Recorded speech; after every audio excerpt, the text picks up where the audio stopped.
Tendre maman, si tu regardes cette vidéo, les yeux cernés, le cœur un peu lourd et les bras pleins de ton bébé qui refuse de te lâcher, je veux te dire quelque chose de très simple mais essentiel. C'est normal. C'est normal que ton bébé pleure beaucoup. C'est normal qu'il se réveille plusieurs fois par nuit. C'est normal qu'il ait besoin d'être collé à toi presque tout le temps. C'est normal qu'il ne dorme que dans tes bras, contre ta poitrine, bercé par ton odeur et le son de ton cœur. Il n'y a rien d'anormal ni chez lui, ni chez toi.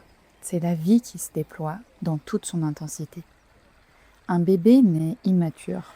Il a besoin de ta chaleur, de ta présence, de ton contact, de ta régulation. Et toi, tu fais ce que des milliers de mères ont fait avant toi. Tu deviens son monde. Tu l'enveloppes, tu le portes, tu le berces. Et oui, c'est épuisant parfois, c'est bouleversant. Mais tu n'es pas en train d'échouer, tu es en train d'aimer intensément, corps et âme. Si tu pleures de fatigue ou de solitude, je t'envoie plein d'amour. Tu n'as pas à tout faire parfaitement et c'est loin d'être l'objectif. Tu es exactement la maman dont ton bébé a besoin. Et ce que tu vis est légitime, profond et normal. Tu n'es pas seule. Je suis passée par là et je le suis encore. Et des milliers de femmes aussi.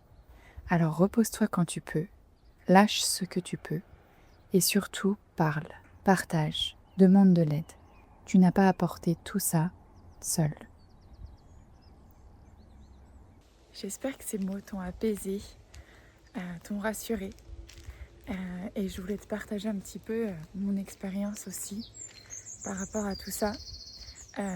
Pendant ma petite balade matinale, je vous emmène avec moi euh, sur les terres irlandaises, toute calme le matin. Du coup, c'est vrai que moi j'ai eu beaucoup de moments de doute au début de la maternité. Et je me disais, mais en fait, pourquoi mon bébé il pleure comme ça? Pourquoi dès que je le pose, il pleure beaucoup? Qu'est-ce que je fais de mal? Quand je vais sur Instagram, je vois plein de mômes qui font des routines où voilà, elles posent leur enfant en 2 minutes dans un petit lit tout seul et en 2 minutes il dort. Pourquoi moi, mon enfant, il fait pas ça? Qu'est-ce que je fais? Qu'est-ce que je fais de pas bien? Et en fait, je pense que déjà, bon, première clé, c'est de ne pas se comparer. Ça marche pour tout le temps dans la vie, mais pas comparer déjà son bébé au bébé des autres, et puis pas comparer comment on fait les choses aux autres.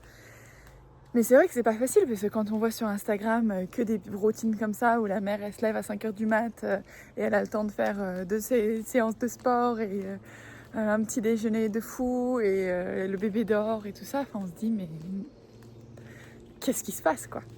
Et donc, ne pas se comparer, je pense que c'est important. Et puis, moi, ce qui m'a beaucoup aidée, c'est de vraiment revenir à la base de la base, quoi. Oui, en fait, souvent, la to-do list, elle est super longue. On se lève, on est motivé, on se dit, allez, il faut que je fasse ça, ça, ça, ça aujourd'hui. Et en fait, on se met cette pression. Et du coup, on ne peut pas être dans le moment présent avec notre enfant. Alors, c'est pas qu'une pression, hein, parce qu'il y a vraiment la réalité des choses. Il faut faire tourner la maison. Enfin voilà, il y a plein de trucs à faire. Voilà, il faut bien manger, etc. Mais on se met une pression avec une to-do qui n'en finit plus. Et du coup, dès que notre bébé pleure, dès que notre bébé il a besoin de nous, on est complètement alarmé, ça nous énerve. Alors une première fois, ça va. Et puis si ça continue dans la journée, voilà, ça nous énerve. On se sent frustré. Et du coup, moi, vraiment, ce que j'ai essayé de faire, c'est à chaque fois de me recentrer, de m'aligner, de me dire, mais en fait, c'est quoi ton job, là? Le job le plus important, c'est pas que la maison elle soit nickel, c'est pas que les plats ils soient super jolis tout le temps, voilà. C'est que ton bébé il se sente bien, qu'il se sente aimé, qu'il se sente, voilà. Donc après, évidemment, c'est beaucoup plus facile à dire qu'à faire. Mais le fait de se recentrer, respirer et être vraiment avec son bébé dans le moment présent. Et en fait, de lui offrir l'espace dont il a besoin. C'est des moments sacrés, c'est des moments précieux. Et je pense que les mamans qui ont un deuxième enfant, un troisième enfant, elles doivent le savoir, que voilà, c'est des moments, ça passe vite en fait. On n'est pas tout le temps comme ça. Notre bébé, il va pas avoir besoin de nous tout le temps. Et donc en fait, il faut en profiter. Il faut en profiter et puis il faut surtout pouvoir lui donner cet espace sacré dont il a besoin pour se construire correctement. Je pense souvent au moment où, vous savez, au milieu de la nuit, votre bébé il hurle, que vous êtes au bout de votre vie, que vous êtes trop fatigué, vous avez envie d'une chose, c'est de vous rendormir, mais que vous pouvez pas en fait. Vous pouvez pas, votre bébé il a besoin de vous, donc vous avez besoin de le bercer, de le faire téter, peu importe, vous avez besoin de l'aider à se calmer. Et là, je ne sais pas si vous avez déjà fait l'expérience, mais si vraiment vous restez aligné, que vous fermez les yeux, vous restez dans une posture d'amour, dans une posture de sécurité, en fait, si vous sentez ces énergies-là, votre enfant, il va le sentir aussi. Et en fait, ça va toujours plus vite, alors que quand on s'énerve, qu'on est trop fatigué, on n'en peut plus. Alors bien évidemment, des fois, il faut demander de l'aide au papa ou à de la famille proche, parce qu'on a besoin de relais et qu'on vraiment... On est trop vidé, nous. On a besoin que quelqu'un prenne le relais. Mais sinon, c'est important de vraiment se recentrer et s'aligner. Et je pense que c'est une des clés, quoi. Moi, je sais que, par exemple, quand la nuit, mon bébé se réveille, c'était surtout plus au début. Elle se réveille encore beaucoup. Mais c'était plus... au début, où vraiment là c'est toutes les heures, toutes les 2 heures, etc. En fait, de fermer les yeux, et souvent ce que je faisais, c'était de visualiser donc mon enfant avec moi, de faire une belle bulle de lumière autour de nous, scintillante, et de verser plein d'amour, de nous voir rayonner toutes les deux. Et du coup, voilà, je pense que ça, quand vous faites ça, votre enfant, il le sent. Et moi, ça m'a vachement aidée. Et en fait, souvent, ce qui aide beaucoup, c'est d'être hyper créative. Parce que du coup, quand on a un bébé, et je pense qu'au final, c'est la plupart des bébés, mais qui a vraiment besoin de nous, qui est vraiment collé à nous comme un petit koala, jour et nuit, faut être créatif pour pouvoir prendre soin de soi et pour pouvoir... quand même continuer de faire des choses, parce qu'on peut encore faire des choses.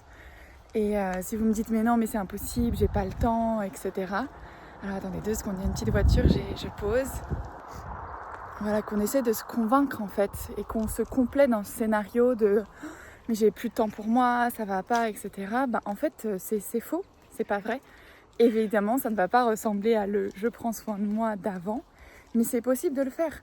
Ça peut être par exemple, on va faire les courses, bébé s'endort dans la voiture, on ne veut pas sortir de la voiture, on est coincé dans la voiture, on prend ces quelques minutes pour respirer, pour faire une méditation, pour, j'en sais rien, moi si dans le moment vous avez besoin de scroller sur Instagram ou quoi que ce soit, que vous ne voulez pas faire un truc trop intense, juste faire quelque chose qui nous fait du bien en fait. Et prendre ces quelques minutes pour se ressourcer, ça peut être aussi... quelque chose qu'on fait beaucoup avec mon mari. J'adore faire des saunas en Irlande. Il y a beaucoup de gens qui font, vous savez, le sauna, puis ensuite le bain froid donc, dans la mer. Et le week-end ou en soirée, quand on est tous les deux dispo, on va tous les deux à la plage. Et puis le premier prend le bébé. Moi, par exemple, je fais le sauna et la baignade. Je prends bébé et ensuite c'est à son tour, vous voyez.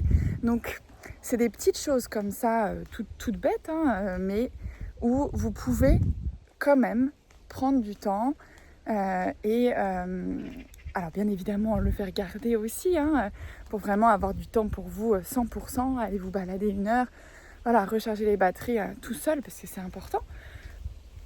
Mais faut être créatif. Moi je fais très souvent mon sport avec chouchou dans le porte-bébé et du coup c'est mon poids. Il y a plein de façons. Dites-moi d'ailleurs en commentaire qu'est-ce que vous avez fait ou qu'est-ce que vous faites qui vous fait du bien, même s'il y a bébé à côté.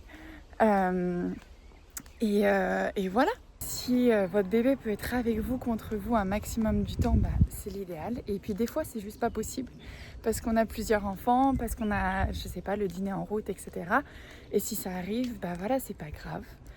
Expliquez à votre bébé, il va forcément pleurer un petit peu et puis vous le reprenez dès dès que vous pouvez. Et puis il va s'apaiser.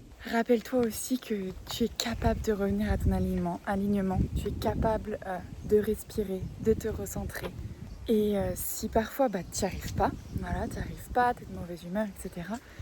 C'est ok aussi parce qu'en fait bébé il doit comprendre que tu as des émotions, que quand elles sont là, elles passent. Faut juste lui expliquer. Et voilà, vous êtes choisis, vos âmes se sont choisies.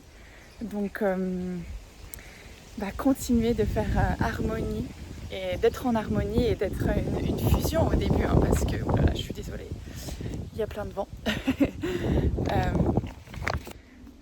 D'être en fusion parce qu'au final, les premiers mois, vraiment, on fait qu'un quoi. Donc c'est un peu intense, mais vous inquiétez pas, ça passe. Soyez courageuse. En tout cas, j'avais envie de vous partager ça. C'est un petit peu spontané. Dites-moi si vous aimez ce genre de contenu. Et voilà, je vous fais des gros bisous. Prenez bien soin de vous. Je vous envoie plein d'amour et on se retrouve très bientôt pour une prochaine vidéo. Ciao, ciao!